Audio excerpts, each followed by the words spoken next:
हाँ पढ़ो।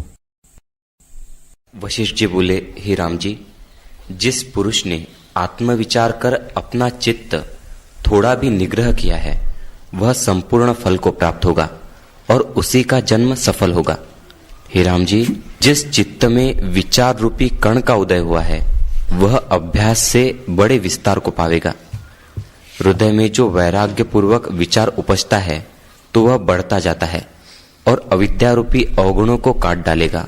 जब तक स्वरूप का प्रमाद होता है तब तक आदि व्याधि दुख होते हैं और जब स्वरूप में स्थिति होती है तब शरीर और मन के दुख वश नहीं कर सकते।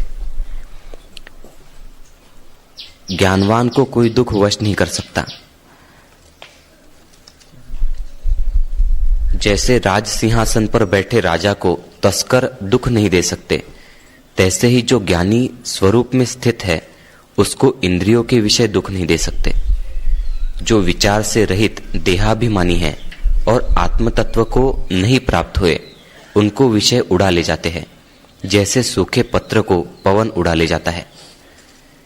सांसारिक पदार्थों में रत मनुष्य गुरु और शास्त्रों के मार्ग से विमुख है और मूढ़ होकर खाने पीने में सावधान है।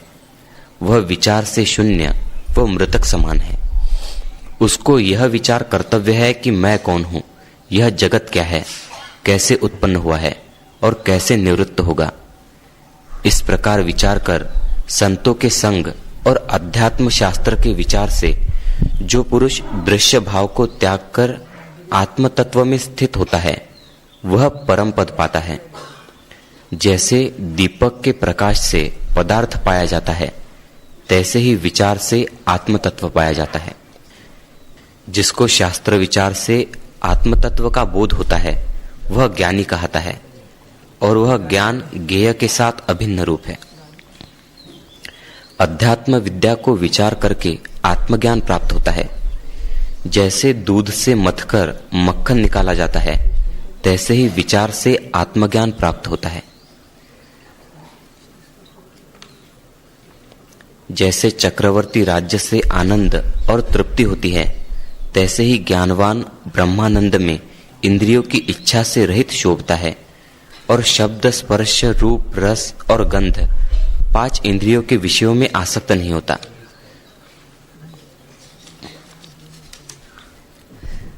संसार रूपी शत्रु के नाश के लिए जब तत्वज्ञान, मनोनाश और वासना क्षय का इकट्ठा अभ्यास हो तब संसार रूपी शत्रु का नाश हो।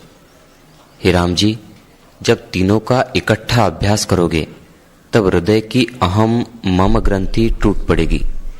अनेक जन्मों की संसार सत्यता जो इसके हृदय में स्थित हो रही है सो अभ्यास योग से टूट पड़ेगी।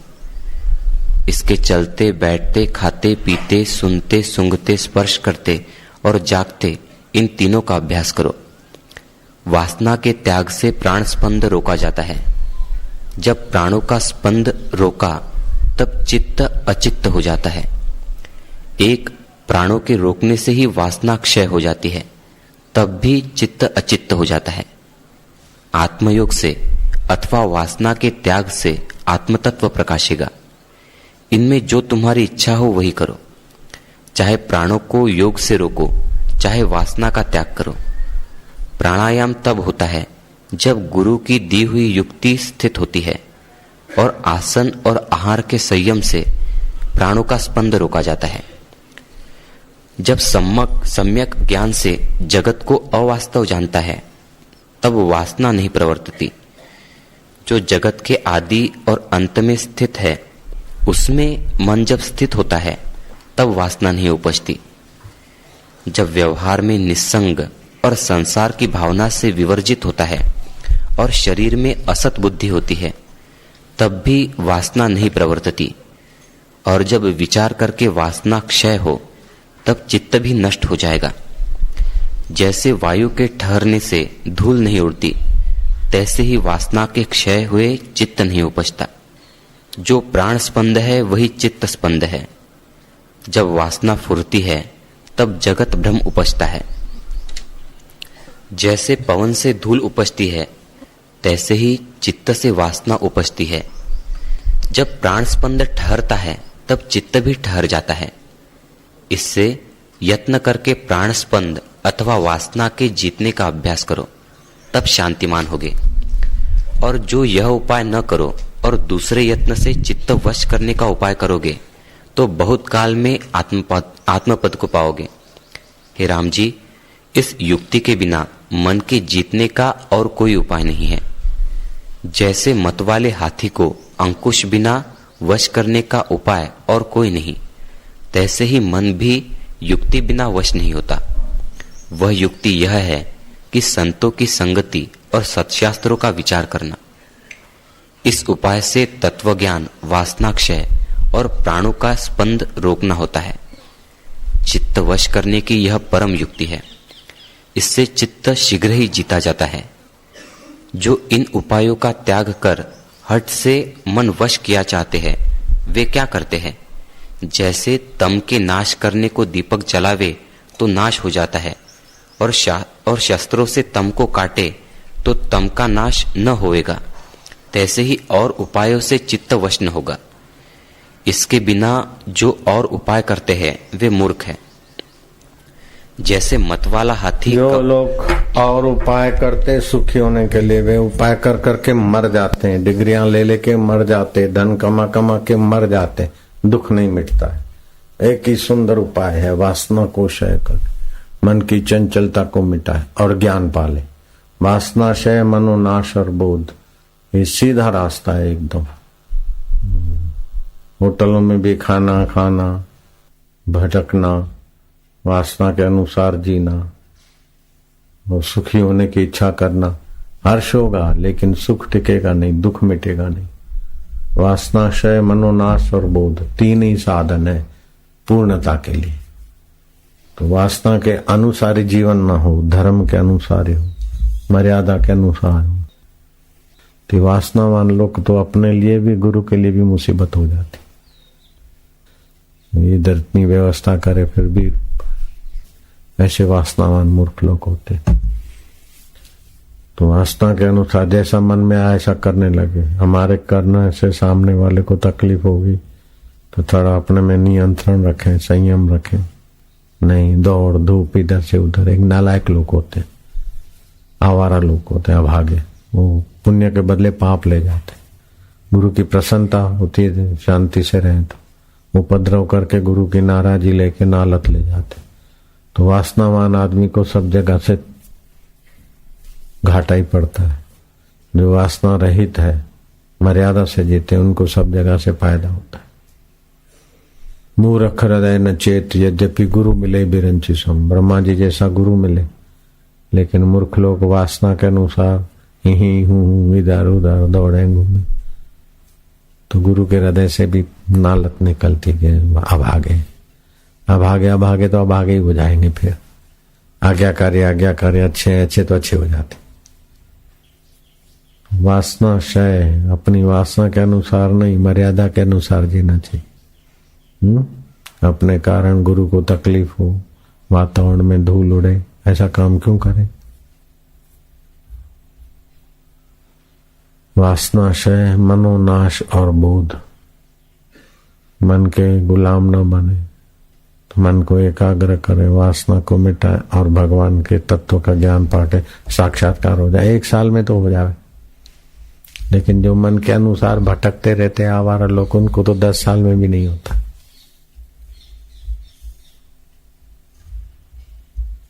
जैसा अपने मन में आया ऐसे करने लगे, मुंह छुपाते रहे, ये करते रहे।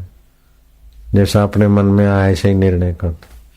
शास्त्र की मर्यादा से जिए तो कल्याण हो। नारायण हरि, एक की एक बात गुरु जी बार बार कहे, फिर भी असर नहीं। ऐसे दुष्ट लोग होते ना, गुरु की बात की कोई कीमत ही नहीं रखते। ऐसे दुष्टों के संग से तो संत भी उब जाते, फिर एकांत में चले जाते, दर्शन नहीं देते। जाओ, अच्छे लोग भी उसके, दुष्टों के कारण अच्छे लोगों का भी दर्शन सत्संग चला जाता है। जो आवारा टाइप के लोग होते हैं ना, वो बहुत उपद्रव करते। माँ बाप की भी नहीं माने, गुरु की भी नहीं माने, ऐसे लोगों की तो दुर्गति होती। फिर मछलियां होती है, मेढक होती है, कुत्तियां बनती, कुत्ते बन जाते हैं। वासनावान को तो क्या क्या दुख मिलते हैं। जो संयम से रहते, मर्यादा से रहते तो कितने महान बन जाते। वो चींटी नहीं थी, कीड़ा था।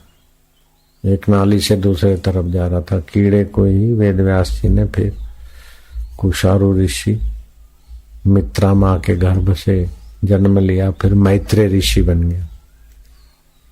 कीड़ा ने भी गुरु की आज्ञा मानी, वासना रहितों ने स्वीकार किया। तो कहाँ तो एक नाली का कीड़ा और कहाँ शिकारी के घर जन्म हुआ, फिर वहां जप मिला, फिर आगे बढ़ा। कुशारू ऋषि और मित्रा माँ के कोख से जन्मा, उसका नाम मैत्रेय पड़ा। जो 60,000 ऋषियों को उपदेश देते थे, मैत्रेय ऋषि पाराशर ऋषि के शिष्य बने। अपने पिता के चरणों तक पहुंचा दिया वेदव्यास जी ने मैत्रेय ऋषि। विष्णु पुराण है, विष्णु पुराण का आध्यात्मिक, उसमें मैत्रेय तो श्रोता है, पाराशर गुरु है। वैसे मैत्रेय ऋषि कहीं पर सत्संग करते हो, हजारों ऋषि उनके सत्संग। कहाँ तो कीड़ा और कहाँ तो मैत्रेय ऋषि बन गए। कैसी इस आत्मा में योग्यता है। गुरु से तो ईमानदारी रखना चाहिए ना, जो हमारे तारणहार है उनसे बेईमानी क्यों करना। नारायण हरि। तो वासना, क्षय, मनोनाश और ज्ञान, 3 चीजें एक साथ कल्याण हो जाता, परम कल्याण। कीड़े में से मैत्रेय ऋषि बन गया। बोलो कितनी आत्मा में महान शक्तियां हैं। और मनमुख लोग तो राजा में से भी क्रिकेट बन जाते। जो मन की चाही करते वो राजा में से भी तुच्छ हो जाते, क्रिकेट हो जाते। हाँ पढ़ो। हे राम जी, दुर्भागी जीवों को कहीं सुख नहीं होता।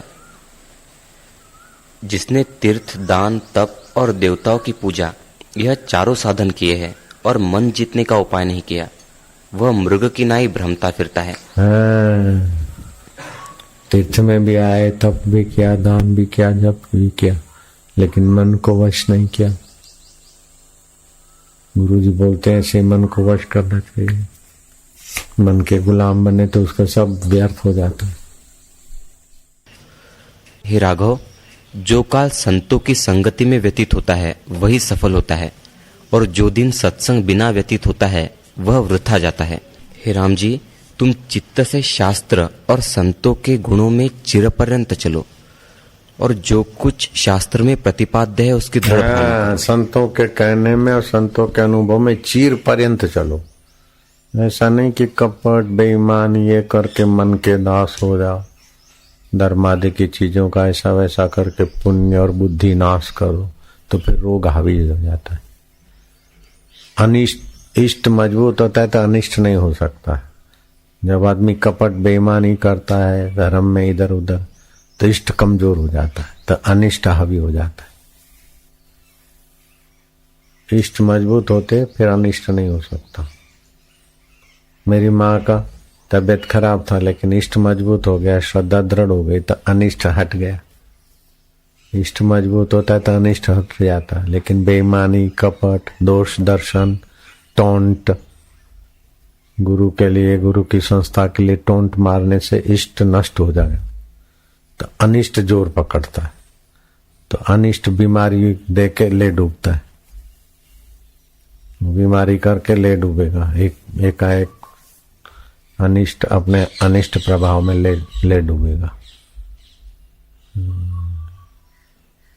इष्ट कमजोर हुआ तो अनिष्ट जोरदार होता है, फिर ले डूबता है। निर्णय बुद्धि भी ऐसी ही बनती है, विचार भी ऐसे ही बनते। जब इष्ट कमजोर हो जाता तो बुद्धि भी मारी जाती। और अनिष्ट होने का होता है ना, पहले तो धर्म के विरुद्ध आचरण करते हैं, तो फिर इधर उधर कावा दावा ये वो सब टोंटे हो तो इष्ट नष्ट होने लगता है, क्षीण होने लगता है। अनिष्ट बढ़ता है तो और बुद्धि ऐसी होती, फिर और से करते गिर सकता है। तो गुरु की कृपा है, थोड़ा पकड़ लेते हैं कि चलो बेचारे संभल जाए तो अच्छा है। नहीं तो अनिष्ट ले डूबता है।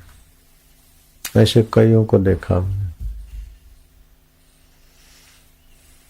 मन हावी हो गया तो अनिष्ट शुरू हो गया है। मन हावी हो गया तो अनिष्ट शुरू हो गया। अनिष्ट जोर मारता तब मन हावी होता है।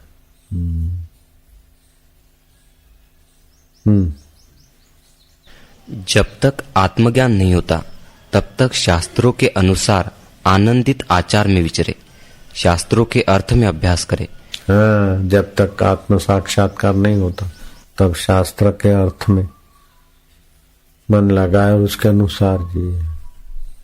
पता है कि ये धोखा है तो धोखे वाला धोखा करता है, उसको पता है ये धोखा है, और फिर भी वासना के वेग से, बेवकूफी के वेग से, टोंट के पाप के प्रभाव से बुद्धि मारी जाती।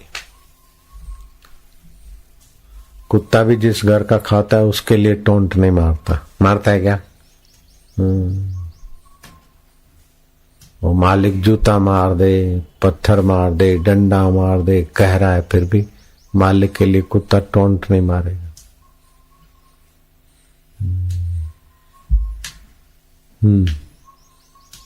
और मन को राग द्वेष आदि से मौन करे, तब पाने योग्य अजन्मा, शुद्ध और शांतरूप पद को प्राप्त होता है। हाँ, अजन्मा शिव, जो भगवान शिव तत्व का अनुभव करते हैं शंकर जी, वही शिव तत्व का अनुभव करने का अधिकारी, लेकिन मनमुख होने के कारण तुच्छ जीव हो जाता।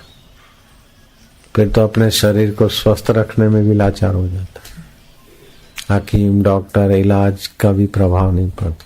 फिर गुरु की थोड़ी आज्ञा मानते तो जरा रहमत की किरण साथ में चलती तो थोड़ा उठता है, फिर फिसलते, उठते फिसलते, ऐसा होता है। बड़ी सूक्ष्म सतर्क व्यवस्था है परमात्मा की।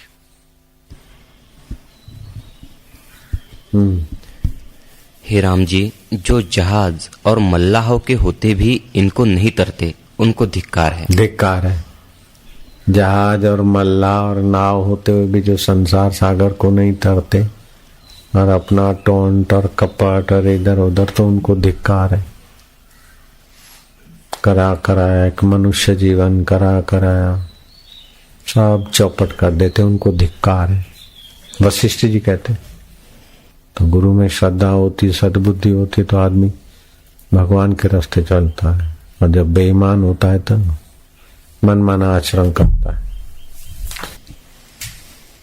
जिस मनुष्य के शरीर हमको तो गुरुजी ने बोला वहीं रहो, तो 7 साल वहीं रहे। एक दिन भी नहीं रह सके, ऐसी जगह थे, लेकिन गुरुजी ने कहा रहो तो रहे। दाढ़ी बाल कटाते तो गुरु की आज्ञा मांग के फिर जाते। मनमुख लोग, टोंटबाज लोग, जिधर जैसा अच्छा लगा चल मेरे भैया। तो मन को अच्छा लगे ऐसा तो कीट पतंग भी करता रहता है। भाई को अच्छा लगे ऐसा करो, फलाना को अच्छा लगे ऐसा करो, तो मरो। फिर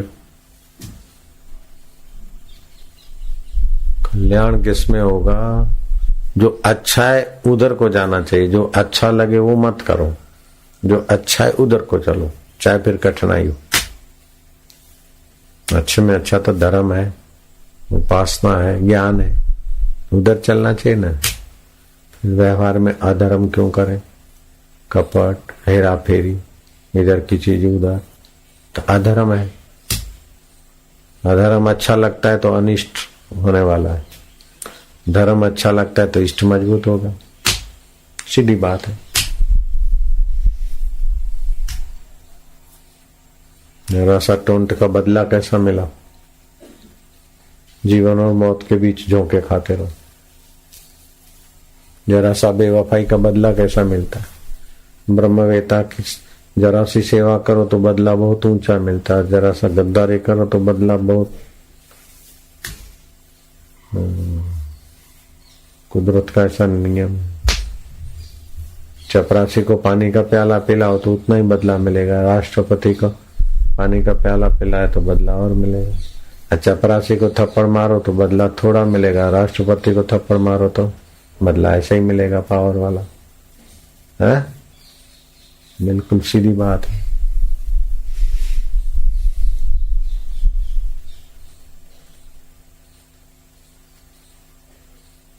साधारण आदमी को जूता फेंको तो बदला थोड़ा ही मिलेगा, राष्ट्रपति के सामने जूता फेंका तो बदला तेज मिला। जब ब्रह्मवेता के लिए कपट और बेईमानी करते तो बदला ऐसा मिलता है तेज तरार, उनसे वफादार होते तो बदला ऐसा मिलता है ऊंचा। करनी आपो अपनी के नेड़े के दूर, अपनी करनी से ही हम भगवान और गुरु के नजीक हो जाते, अपनी मनमानी करने से भगवान और गुरु के दूर होके अनिष्ट का खेती बढ़ा देते। बोए पेड़ बबूल का आम कहाँ से हो। हाँ, विचार सहित बुद्धि है वही जहाज है और संत रूपी मल्लाह है। इनको पाकर जो संसार समुद्र से नहीं तरते उनको धिक्कार है। हाँ, बुद्धि तो नाव है, संत मल्लाह है। संसार रूपी समुद्र से तर जाए तो धन्यवाद है। अगर जो डूबता है बुद्धि भी है, संत भी है, शास्त्र भी है, फिर भी जो डूबता है उनको धिक्कार है।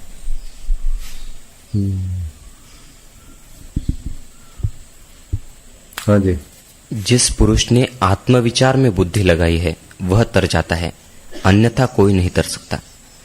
जिसको आत्मा अभ्यास दृढ़ हुआ है वह तर सकता है। हे राम जी, प्रथम ज्ञानवान पुरुषों के साथ विचार और बुद्धि से संसार समुद्र को देखो। जब तुम इसको जो का त्यों जानोगे तब विलास और क्रीड़ा करने योग्य होगे।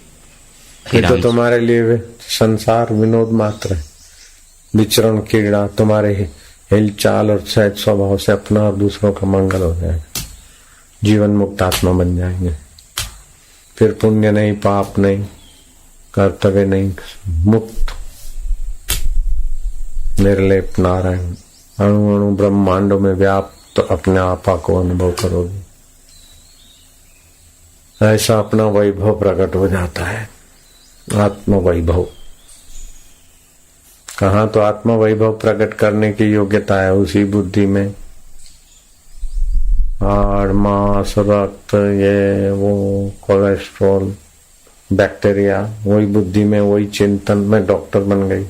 बैक्टीरिया का ज्ञान इकट्ठा किया, कोलेस्ट्रॉल फलाना दिखना। जिस बुद्धि में ब्रह्म प्रकाशित हो उस बुद्धि में बैक्टीरिया का ज्ञान रख लिया, बस हो गए डॉक्टर। ब्लड बैक्टीरिया फलाना वात पीत कफ वंशो, उसी बुद्धि में कचरा भर दिया। इसलिए रामकृष्ण बोलते थे डॉक्टरों को आत्म साक्षात्कार नहीं हो सकता।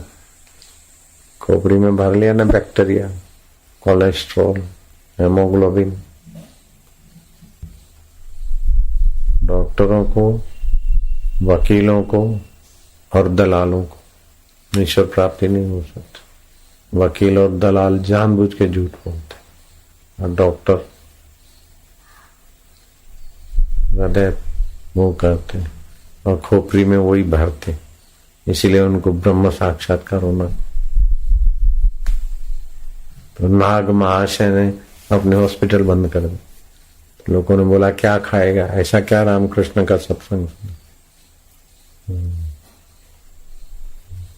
उसके बाप ने डांटा, अस्पताल बंद कर दिया। बोले जो काम करने से ईश्वर प्राप्ति नहीं होती वो काम मैं नहीं करूंगा। तो बोले भूखे मरेगा क्या, मेढक खाएगा? तो मेढक मरा हुआ पड़ा था, उठा के मुंह में रखा, लो आपकी आ गया तो लो ये मेढक खा लो। बाप ने देखा ये तो एकदम पक्का हो गया। वो तो लगे रहे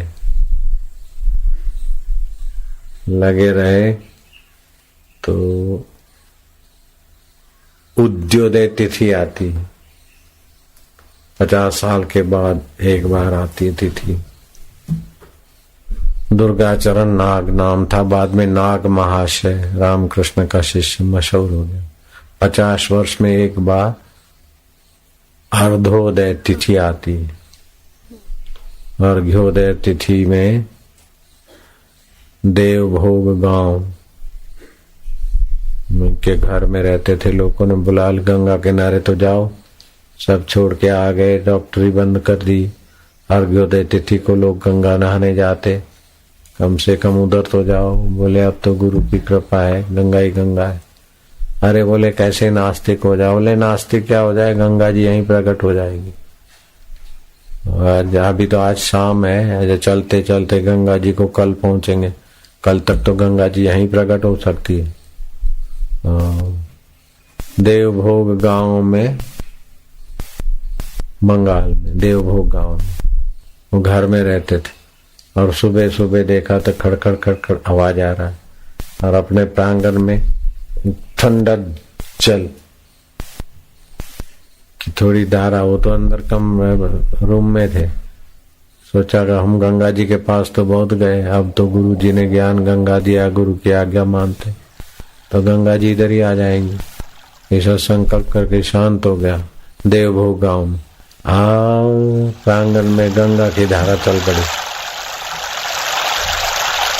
बड़े से लोग आए, देखा तो गंगा जल, हर गंगे हर गंगे हर गंगे आवाज आया।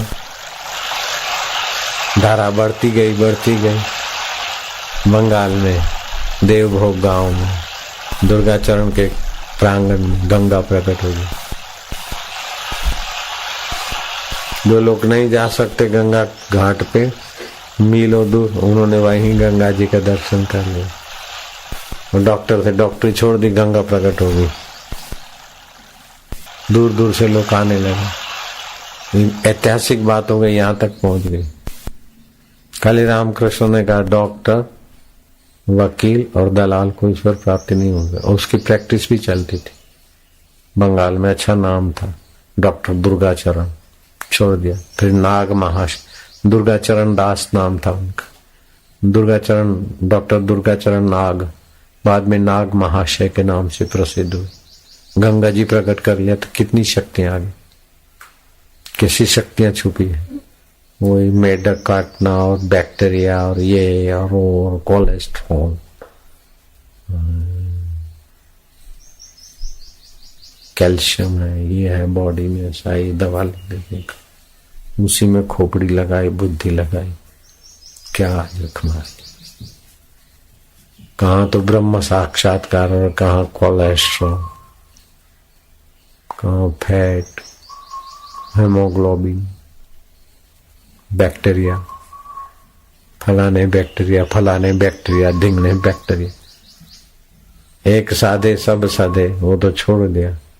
और बैक्टीरिया आएगी, तुच्छ तुच्छ तुच्छ में बुद्धि बिखर गई, मान छूट गया। छोटी छोटी बातों में जो बुद्धि को उलझा देते हैं या कपट में उलझा देते तो वो महान चीज से बुद्धि नीचे हो जाती। कपट गांठ मन में नहीं, सबसे सहज स्वभाव, नारायण व संत की व दास की लगी किनारे न।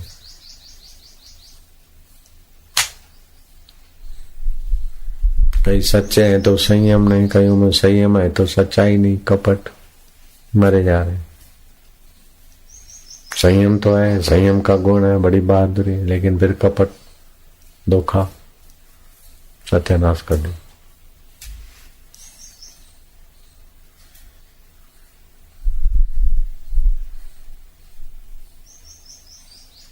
भले 50 ऐब है, संयम नहीं है, फलाना है, ढिंगना है, लेकिन गुरु से तो धोखा नहीं करता, वो आगे निकल जाएगा। धर्म से धोखा नहीं, गुरु से धोखा नहीं, तो वो आगे निकल जाएगा। चाहे बाकी 100 गलतियां हो, लेकिन वफादारी तो है। पूरा करो। हे राम जी, ये जो विषय भोग है ये विश्वरूप है, जो इनको सेवेगा वह नष्ट होगा। परंतु जिसको ज्ञान प्राप्त हुआ है उसको यह जैसे गारुड़ मंत्र पढ़ने वाले को सर्प दुख नहीं दे सकता, तैसे ही दुख नहीं दे सकते। हाँ, विषय भोग तो जो उसको सेवेगा उसको ले डूबेंगे, लेकिन जो गारुड़ मंत्र पढ़ता है, विषय भोग तो सांप है, लेकिन गारुड़ मंत्र जो जानता है उसके लिए सांप क्या होता है। ऐसे जिसको आत्मज्ञान है उसके लिए विषय क्या होता है, ये क्या होता है, महान, ये कितनी ऊंची उपलब्धि है। अकेले में रहे, साधन नहीं रहे तो सुरक्षित, गड़बड़ी के बीच रहे और ज्ञान की निष्ठा बने रहे तो कितनी ऊंची उपलब्धि है। श्री कृष्ण की ऐसी भव्य उपलब्धि। बड़े बड़े योगेश्वर योगियों से भी कृष्ण महायोगी। योगी तो अलग से रहे तब योगी टिका, लेकिन वो तो बराबर बीच विषयों के रहे, व्यवहार में, बाल बच्चे करने में, युद्ध में, सब में रहे, फिर भी ज्ञान कितना मजबूत, कितनी ऊंची स्थिति है। ऊंची स्थिति का महत्व नहीं जानते मूर्ख लोग, तो कृष्ण में भी दोष देखते। ऊंची स्थिति कितनी प्रगाढ़ है, इतना नीचे आने के बाद भी तुम ऊपर 1 सेकंड में ऊपर पहुंच जाते, कितनी मजबूती महानता है, वो नहीं देखते। कृष्ण ने ऐसा क्यों किया, राम ने ऐसा क्यों किया, हाय सीता क्यों कर, तो मरो मूर्ख। इनकी तो ऊंची स्थिति है। हाय सीते करते तो क्या है, राम की स्थिति कितनी ऊंची, कृष्ण की स्थिति कितनी ऊंची।